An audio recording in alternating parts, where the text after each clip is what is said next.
ঘরের বিছানা ঠেকবে না, সব কেটে ফেলবো। লাগবে না আমার এত বড় বিছানা। সবাই বিয়ে করে মালাম লাগাচ্ছে আর আমার বিয়ের কোনো খবরই নেই। থাম বাবা থাম, কাটিস না আর না। আমি কাটবই, লাগবে না আমার এত বড় বিছানা। তোর বাবাকে আসতে দে আগে। আপনার কি কোনো চিন্তা নেই যে ঘরে একটা যুবক ছেলে আছে? আমাকে টাকা দিন, আমি আউটো কিনবো, রোজগার করব, তারপর বিয়ে করব। আমি তোরে কোনো টাকা দিতে পারবো না। আমি তোর জায়গায় থাকলে নিজে টাকা জমিয়ে রোজগার করতাম, তারপর বাই করতাম। ভাগ এখান থেকে। কি যে করি এখন? বাবাকে বললাম টাকা দিতে, বাবা তো দিল না, উল্টা তাড়িয়ে দিল। আইডিয়া পেয়ে গেছি। বন্ধু, তোর একটা সাহায্য লাগবে। কি সাহায্য বন্ধু? আমার বাবার ছাগল চুরি করতে হবে। তুই রাজি তো?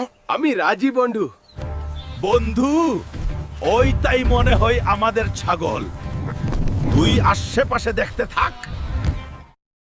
বাবা, এই দেখো আমার আউতো। চলো আপনার ছাগলকে নিয়ে আসি। এ কি